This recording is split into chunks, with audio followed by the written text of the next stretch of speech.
Uma aula aí que hoje eu tô animado. O negócio é o seguinte, ó, a linguagem em si ela tem algumas características, particularidades aí que demandam um certo estudinho aí um pouquinho antes, né? Por isso essa introdução aí básica da linguagem em C, para que daí a gente tenha uma noção básica dessa linguagem para que a gente possa evoluir aí na resolução de problemas da física, como por exemplo o nosso primeiro vai ser o cálculo do número π.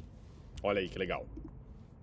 Então vamos abrir o nosso terminal, né? Agora é a aula número 4, também conhecida como quinta aula. Olha aqui, meu Deus do céu. Vamos lá. Então, o primeiro comando é entrar na pasta onde estão as aulas, que está dentro da minha pasta chamada documentos, né, em inglês, aí documents e AFC, certo? Então o LS está lá na aula 1, 2, 3. Lembrando que a aula 0 está lá no Windows, né? E aqui eu coloco aqui o mkdir, que é o comando que cria a pasta, e aqui eu coloco a aula 4. Vamos lá. Então agora para acessar a aula 4, opa, falta escrever o número 4. Escrevi o número 4 aqui e agora já estou nessa pasta que não tem nada. E nessa pasta de hoje a gente vai criar, vai começar a colocar aqui algumas operações que a gente pode fazer com os números inteiros de maneira um pouco diferente, né? Vamos lá. Então aqui eu vou colocar o seguinte nome, ó, mais, underline ou underscore 1.c, tá? Vocês sabiam, pessoal, que no Brasil a gente usa o nome underline, que é inglês, mas nos Estados Unidos e no resto do mundo que fala a língua inglesa, eles usam o termo underscore, né? Que é o nome correto desse símbolo aqui, tá legal? Mas vamos lá. Então, como é que a gente começa com o programa da linguagem C? Sempre usando a hashtag include, né, stdio.h. stdio.h. Depois eu vou para minha função principal, que ela começa sempre com int, main, abro e fecho. Se eu não me engano, em alguma aula eu devo ter esquecido o return zero, né? Mas o return zero eu lembro que eu falei. Nesse momento, coloca por boas práticas, mas ele não é extremamente necessário. E aqui eu vou simplesmente declarar uma variável int inteira, né? Que eu vou chamar ela de i, tá legal? Essa variável, então, ela chama i. Tá? E aí eu vou falar que i é igual, sei lá, vamos pensar no número aí. Você deve ter pensado no número 8. Ó, acertei, né? Tá vendo? Então vamos lá. Agora, preste atenção. Vou imprimir o valor de i. Lembra que o valor de i é sempre impresso com porcentagem d. E aí eu vou colocar, então, vou lá no meu copo inteiro, que eu chamei ele de i, e lá dentro eu guardei a informação 8, tá?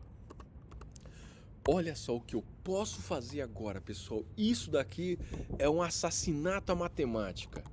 I é igual a i mais 1. Meu Deus do céu. E agora eu venho aqui e imprimo o valor de i, tá? Olha só a loucura, tá? Vamos ver o resultado desse programa e depois a gente volta para discutir ele. Então olha lá. GCC mais 1.c, ponto barra ponto alt. Olha lá, um deu 8 e outro deu 9. Meu Deus, buf. Por que buf? Né? Olha só. Como é que isso daqui existe matematicamente? Porque i igual a i mais 1, i com i cancela, então fica 0 igual a 1. Meu Deus, bum, né? Acabou-se o mundo, tá? O que acontece aqui, pessoal, é que eu não tenho... Isso aqui não é um sinal de igualdade. Isso aqui é um sinal de atribuição. Ou seja, o número 8 está sendo armazenado no valor de i, tá? Na variável que se chama i, né? Aqui pegue o valor de i, que nesse caso vale 8, some com 1. 8 mais 1 dá 9. Pegue esse valor 9 e não iguale ele a 1. Atribua ele para 1. Entenderam? E aí agora o valor de i passa a ser 9. Entenderam a diferença? Só que a linguagem C é tão danada que você pode fazer esse comando da linha 9, certo? De mais duas maneiras diferentes. Algumas maneiras intuitivas, outras completamente contra-intuitiva. Olha isso daqui, né? Essa é uma maneira, tá? Então aqui, ó, por exemplo, o que ele está fazendo, né? Vamos imprimir aqui, ó, porcentagem d barra n, certo? Vírgula i, ponto e vírgula. Olha lá. Vamos compilar. Ponto barra ponto alt, vai dar 10. Por quê? Aqui pegue o valor de i e atribui somando, né? Não, desculpa, pega o valor de i, não. Pega o número 1, atribui somando com o valor de i. Então, se o i aqui valia 9, ele vai chegar aqui e vai somar mais 1 e vai dar 10. Agora, o jeito mais diferente que eu conheço aqui é isso aqui, ó, i++, tá? E aqui eu escrevo printf, né? Opa, deixa eu só tirar essa linha aqui. Printf, porcentagem d, e aqui eu coloco o i.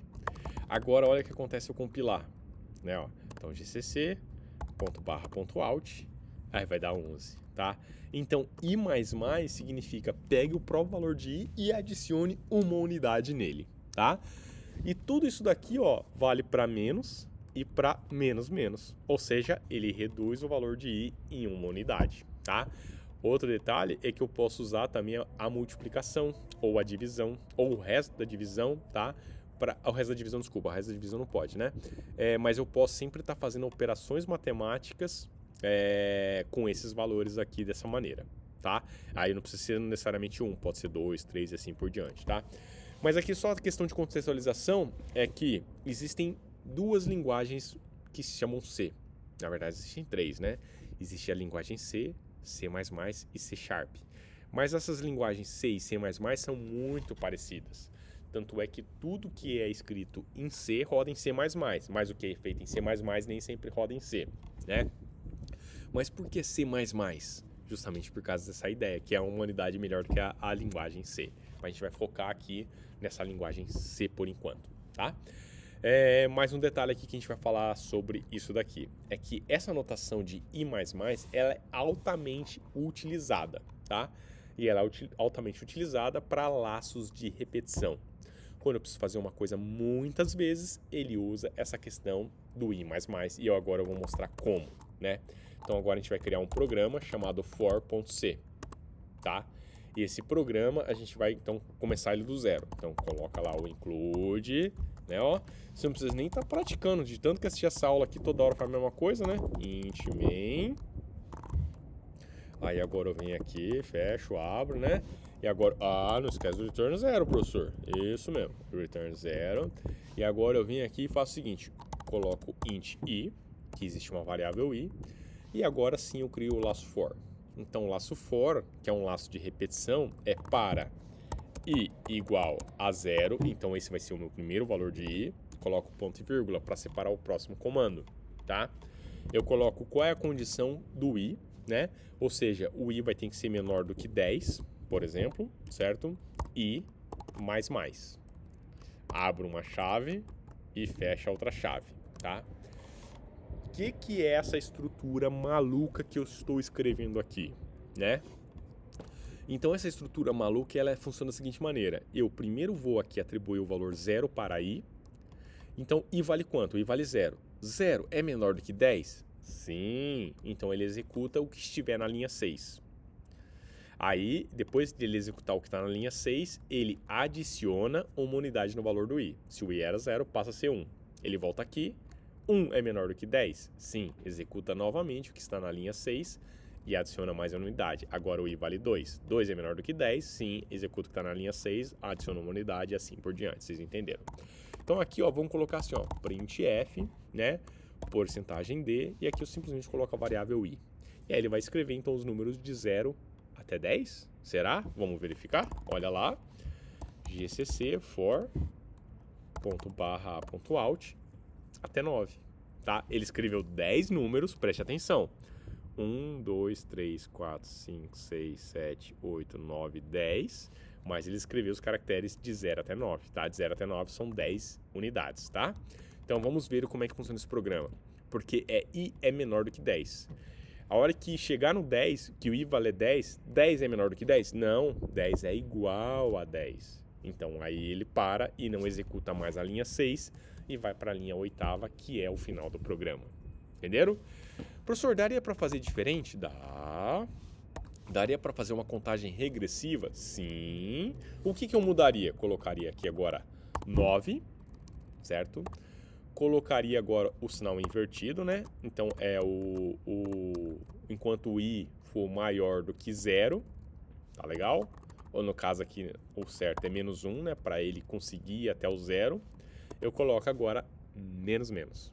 Tá legal? Então vamos verificar agora como é que ficou o programa. Vamos lá, ó. Compilei. executei e está lá. Então agora ele repete o 9 de novo e vem vindo 8, 7, 6, 0, tá? Então vocês entenderam então que a gente agora já consegue fazer repetições várias vezes, quantas vezes a gente quiser, tá legal? Então aqui essa é a parte mais importante, que é uma estrutura de repetição, tá? Isso aqui a gente usa exaustivamente nas linguagens de programação. Existem outras formas de repetição? Sim, existem, por exemplo, os while, né? While é uma forma de repetição também que é muito parecida com essa estrutura do for, tá? Professor, é possível utilizar números double aqui dentro?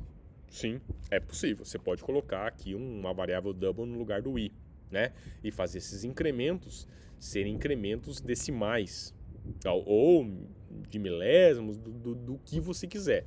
Vamos fazer um exemplo aqui, ó, né? Então aqui eu vou colocar assim, ó, double x. Professor, você pode declarar double em qualquer lugar? Sim, em qualquer lugar. Só é necessário declarar antes de utilizá-lo. Aqui então eu vou fazer um laço for, que agora eu vou em x. Olha, muda tudo, né? E eu vou de 0.0 até, por exemplo, sei lá, 1.0. Só que agora, ao invés de ser x++, que no caso adicionar uma unidade, eu posso adicionar frações de unidades. Por exemplo, 0.1. Tá legal? E vamos ver aqui agora, imprimir, certo? Porcentagem G, o meu x. Tá legal? E vamos ver lá. Então aqui, ó, gcc.barra.alt,